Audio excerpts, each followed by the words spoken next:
Ma famille, dans la vidéo précédente, nous avons parlé sur les préalables de la liberté financière. C'est une bonne chose d'être libre financièrement. Et c'est ça même la raison pour laquelle nous avons créé cette chaîne. La liberté financière. Toi et moi sommes fatigués du travail que nous sommes en train de faire. Toi et moi sommes fatigués, sommes lassés, rentés de la vie que nous sommes en train de traverser alors que nous avons, toi et moi, les atouts. En venant sur cette terre, le Créateur a mis dans chacun de nous un atout, une expérience. Et il ne faut juste que réveiller cela et tu vas prendre ton envol jusqu'à ce que tu arrives là où tu dois arriver, ma famille. Tu es ma famille, c'est pourquoi je t'appelle tout le temps ma famille. C'est toi ma propre famille. C'est très bien. Et ayant parlé sur les préalables de la liberté financière, aujourd'hui je vais t'ajouter quelque chose qui te manque. Ta conscience n'est pas encore réveillée jusqu'ici sur ces points-là. Avant d'arriver à la liberté financière, ma famille, je vais te parler de quelques secrets. Quelques petits secrets à retenir, à savoir à mémoriser à cœur, afin que tu ne puisses pas perdre les pédales. Tu es déjà sur le bon chemin. Ce qui te fait ennuyer du travail que tu fais, c'est ça même le meilleur moment pour que tu puisses te préparer afin de quitter cela. J'ai frappé la porte derrière moi. Et là derrière, il y avait mon directeur, il y avait mon manager, il y avait mes superviseurs. J'ai frappé la porte pour aller être libre, travailler dans mon entreprise et être le seul chef qui doit diriger le tout, le seul coordonnateur. Les DG et les PDG. Voilà. Merci beaucoup. Ce qui te pousse à regarder cette vidéo jusqu'ici, c'est parce que tu attends quelque chose. Et je pense que sans toi, je ne suis rien. Il faut que tu sois là afin que je sois aussi quelque chose pour toi. Parce que je vais partager avec toi mes propres expériences. Merci. Mais je te demande une chose. Abonne-toi sur cette chaîne. Lâche-moi un gros pouce là en bas. Maintenant que tu l'as fait, merci. Partons maintenant. Pour que tu puisses bien t'engager à atteindre la liberté financière, je t'ai parlé du travail. La première des choses que tu dois faire, c'est avoir un travail. Parce que c'est le travail là qui va t'assurer la sécurité financière. Et avec la sécurité financière, tu vas aller maintenant un pas après un pas à pas vers la liberté financière. Tu n'es pas créé pour vivre de ce que tu es en train de faire pour quelqu'un d'autre toute ta vie. Si tu cliques sur la chaîne, tu verras, ne travaille pas toute ta vie juste pour un pain. Quand tu travailles toute ta vie pour quelqu'un d'autre, ce que tu dois gagner, ce n'est qu'un pain. Mais tu dois aussi, pendant que tu gagnes les pains, à côté là, tu gardes aussi une semence pour ton futur entreprise. Voilà ce que tu dois savoir. Les points 1, tu dois avoir un rêve. Tu dois avoir quasiment un rêve. C'est ce rêve-là qui va te permettre à ce que tu sois derrière tes objectifs, que tu travailles derrière cela. Les rêves n'est pas ce que tu vois dans la nuit, on te poursuit, on te pourchasse, on fait ceci, le chien qui veut te mordre, ce n'est pas ça un rêve. Ça c'est autre chose. Ici, nous ne parlons pas de ces choses-là. Parce que là, il faut que nous ouvrions la Bible pour commencer à parler de cela. Mais ici, nous parlons de quelque chose. Oui, c'est très bien ma famille. Les rêves, c'est ce qui te garde éveillé la nuit et les jours. Les rêves, c'est ce qui te garde concentré. C'est ce qui te préoccupe le plus pendant que tu marches. Tu dois avoir un rêve. Tu veux être un grand monsieur. Et derrière cela, tu dois travailler en tant qu'un grand monsieur. Tu veux être une très grande dame. Une dame d'affaires. Un homme d'affaires. Une femme d'affaires. Tu dois travailler derrière cela, ma famille. Les rêves. Les rêves, c'est ce qui te fait manquer le sommeil. C'est ce qui te garde éveillé quand les autres sont endormis. C'est ce qui te garde éveillé quand les autres vivent dans la distraction. C'est ce qui te garde concentré. Regarde à l'école, quand on prépare les examens, il y a les autres qui arrivent chez eux et qui oublient qu'ils s'en vont jouer au football. Il y a les autres qui s'en vont chez eux et qui jouent à la dame. Mais il y a les autres qui restent éveillés de 20h jusqu'à peut-être à 1h du matin pour préparer les examens. Donc, les rêves, c'est réussir aux examens. Et comme il y a la réussite devant toi, tu restes éveillé. Voilà les rêves. La seconde chose, ma famille, que tu dois savoir quasiment, c'est avoir un modèle. Un modèle, oui, un modèle. Je vais parler du modèle et vous comprendrez qu'est-ce que c'est le modèle. Le modèle, c'est le guide. La personne sur laquelle vous avez les yeux fixés afin de voir comment il est en train de faire ce qu'il fait et comment il est réussi dans ce qu'il fait. Par moments, nous avons l'impression que ceux qui réussissent sont toujours des hommes déséquilibrés. Alors que ce ne sont pas les déséquilibres qui les font réussir, c'est seulement les atouts, la compréhension de la chose, la compréhension du système. Vous devez d'abord comprendre le système, comprendre ce que vous voulez faire. Vous voulez être un grand web manager, vous devez apprendre comment le web fonctionne, comment le management fonctionne, et alors là, vous allez travailler très bien. Vous voulez être un grand homme d'affaires, vous voulez commencer à vendre en ligne, vous devez d'abord rester à côté de celui qui va en ligne. Comment il travaille sur le dropshipping, comment il travaille sur cela, comment il fait ses ventes en ligne. Parce que ce qui est mauvais, c'est de commencer quelque chose alors qu'on n'en a pas encore bien compris. Vendre en ligne, c'est facile parce que tu exposes sur Facebook, sur n'importe quel réseau, sur les sites internet. Mais comment attirer la confiance du prospect à ce qu'il devienne un client? Alors, il faut avoir une maîtrise en soi, une meilleure expérience du système afin d'y arriver. Sinon, tu vas exposer, personne ne saura te payer. Puisqu'aujourd'hui, beaucoup sont des arnaqueurs. Alors, plusieurs aussi n'ont plus confiance dans ce système-là. Et pour y vendre, il y a les gens qui s'y imposent et qui vendent. Pour que tu y arrives, tu dois d'abord comprendre comment cela fonctionne, quel est le temps, le meilleur moment pour exposer tes marchandises, en combien de temps tu dois répondre aux prospects qui t'envoient des mails, des messages sur WhatsApp, sur Facebook. Alors là, si tu as bien compris cela, tu les sauras. Tu as compris les guides. Un jour, dans une salle de classe, l'enseignant, curieux, après avoir donné une bonne leçon, il commence à demander aux enfants. Chacun va parler de ce qu'il veut être dans la vie. Qu'est-ce que toi tu serais dans la vie? Les enfants commencent. Moi, monsieur, moi, monsieur, moi, monsieur, moi, monsieur. L'autre dit, je serai docteur, je serai médecin, je serai infirmier, je serai mécanicien. Moi, je serai ceci, je serai cela. Mais voilà un garçon, tout content, tout fier de lui, très satisfait de son être, qui lève aussi son petit doigt. Et toi, Ditoupi, qu'est-ce que tu seras dans la vie? Qu'est-ce que toi tu vas faire? Son nom c'était Ditoupi. Dans sa famille, son père l'avait donné ce nom-là pour dire que c'est Dieu Tout-Puissant. Ditoupi, que seras-tu dans la vie? Ditoupi qui se lève là, quasiment fier de lui. Il dit, moi je serai un imbécile. L'enseignant était curieux de savoir pourquoi l'enfant a répondu comme cela. Et en fait, chez eux, son père avait des titres, des diplômes et il travaillait dans la fonction publique où il était payé modiquement. Mais à côté d'eux, il y avait un certain monsieur qui ne connaissait même pas là où il devrait mettre là et les. Mais heureusement, il était un homme riche. Il avait des voitures, il avait de tout, un grand commerçant. Il voyageait ça et là. Et chaque fois que le monsieur voulait sortir de sa maison à bord de sa Jeep, le père disait toujours, comme il n'était pas content de ce monsieur-là, voyez-moi cet imbécile. Voyez-moi cet imbécile.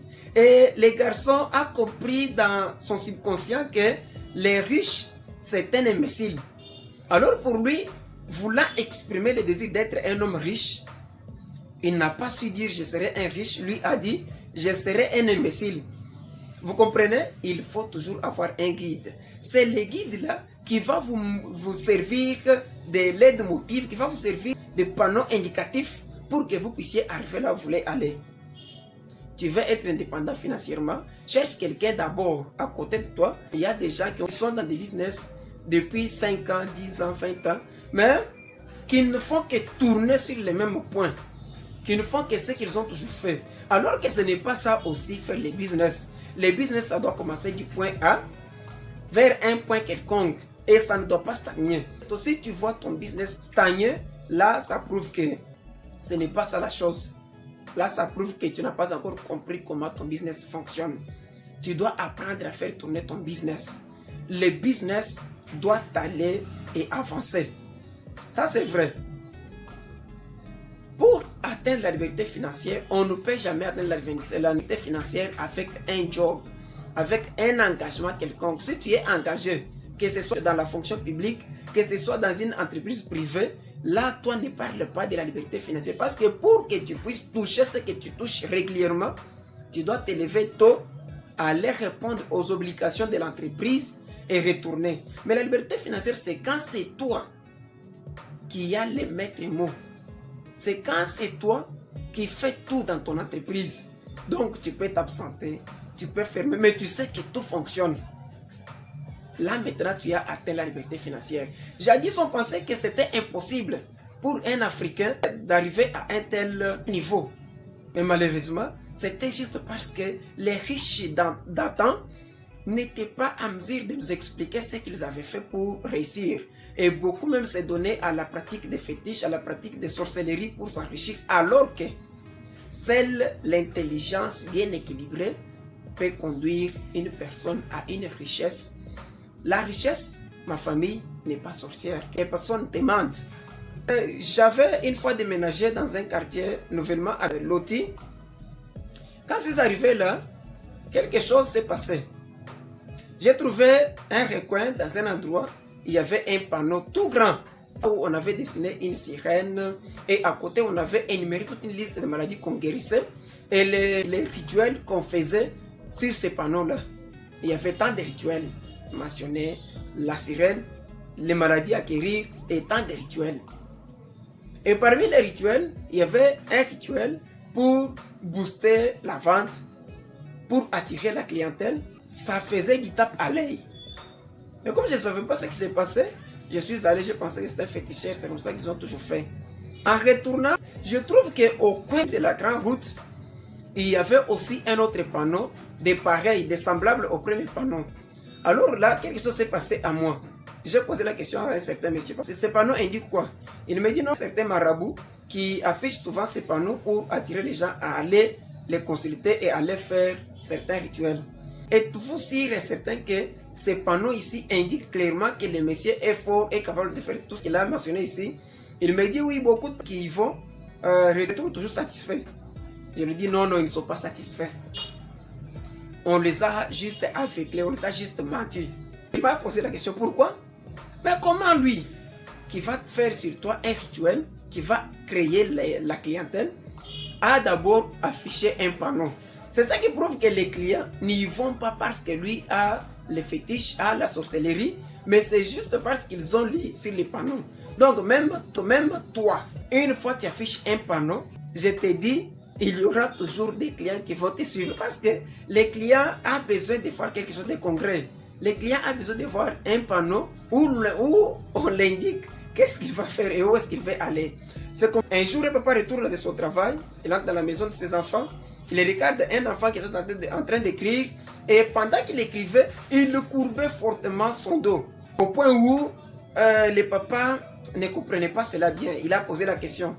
Il a d'abord appelé sa femme. Chérie, viens voir. Quand la maman est arrivée, elle regarda aussi que l'enfant courbait beaucoup son dos. Curieux, le papa posait la question, petit, mais pourquoi tu fais ça pour écrire? Les garçons lui disent, j'imite notre maîtresse qui aussi avant d'écrire, et elle s'incline aussi comme moi pour avoir une belle écriture. Le papa qui dit, c'est comme cela. Donc quand tu t'inclines, tu auras une belle écriture. Les garçons disent, oui papa. On a laissé d'abord pour voir, mais en réalité, l'enfant n'a pas réussi à avoir une bonne écriture parce que il avait courbé beaucoup son dos. Quand le papa, curieusement, s'est rendu à l'école pour aller voir ce qui s'est passé, il a trouvé que la maîtresse en soi était bossue. Voilà, dans cet exemple, l'enfant a voulu imiter un déséquilibré alors qu'il croyait qu'en imitant le déséquilibré, il va être équilibré. Non, ce n'est pas ça.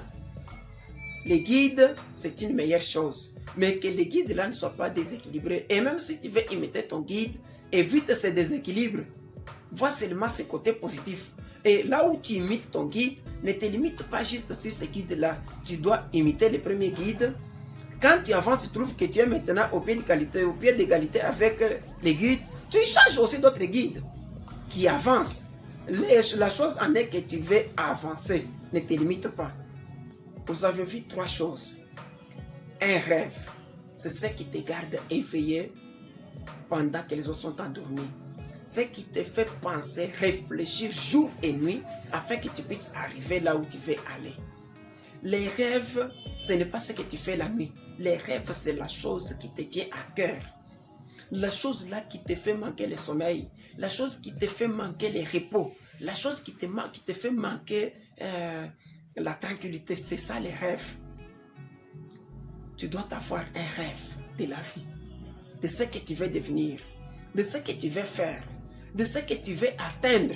De ce que tu veux réaliser. Voilà les rêves. La deuxième des choses, tu dois avoir un guide. Le guide, c'est la personne sur laquelle tu as les yeux fixés pour pouvoir atteindre ce que tu veux faire. Tu dois changer ta proclamation. Changer ton ancien système, ton ancienne vision, ton ancienne compréhension des choses. Tu dois changer forcément ta proclamation. C'est-à-dire quoi? Nous tous qui venons de familles pauvres, nous avons comme idée qu'on doit travailler, garder quelque chose parce qu'on ne sait pas ce qui va arriver demain. On doit travailler, encaisser quelque chose, pas pour investir, mais parce qu'on ne sait pas demain. Peut-être la maladie peut arriver, peut-être la mort peut frapper la famille, peut-être la famille peut arriver, peut-être. Et quand on investit, quand on garde quelque chose, quand on épargne quelque chose dans ces billes-là, le peut-être est censé arriver. Pourquoi? Parce que la chose à laquelle tu t'attends, c'est la chose qui t'arrive. La réussite, c'est quoi? La réussite, c'est l'atteinte maximale de ses objectifs. C'est ça, la réussite. Quelques personnes demandent que la réussite, c'est devenir riche. Ne peut devenir riche et appeler cela la réussite que celui dont l'objectif était de devenir riche. Ne peut devenir libre financièrement et appeler cela la réussite que celui qui s'attendait à cela comme étant une réussite. Mais si toi, ton attente était juste d'avoir quelque chose parce que tu ne sais pas demain, c'est le demain qui va t'arriver et te rattraper. Merci. Donc, tu dois reprogrammer ton cerveau. Quand nous venons des familles pauvres, on pense qu'on ne peut jamais devenir riche. Et même nos grands frères, nos anciens, n'ont pas cette idée-là et ils ne permettront jamais que quelqu'un qui vient après eux puisse penser à devenir riche. C'est impossible. Pourquoi? Comment ton pasteur, lui qui n'est pas riche, lui qui ne comprend même pas ce que c'est la richesse, ce qu'il appelle lui la richesse, ce n'est juste qu'une dupe qui lui a été remise par quelqu'un d'autre, par la générosité. Ce n'est peut-être qu'une moto qui lui a été accordée par générosité de l'un de ses enfants spirituels.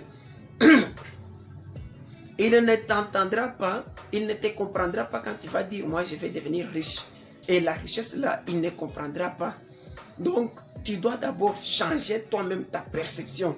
La richesse est égoïste. Même si toute la famille refuse que tu ne deviendras pas riche. Mais toi, si tu vises exactement, si tu vises promptement sur la richesse, tu le deviendras à coup sûr. Gagner, obtenir la vie éternelle, tu dois d'abord croire que Jésus est mort à la croix pour toi. Jésus est mort à la croix pour toi. Et là, tu t'attends à la vie éternelle. Donc, tu dois croire forcément que la vie éternelle est tienne. Là, c'est dans les domaines spirituels et aussi dans les domaines financiers. Je te dis, frère, tu peux devenir riche que si tu crois que la richesse est réelle, la richesse est réalisable, la richesse est possible pour qui veut l'avoir.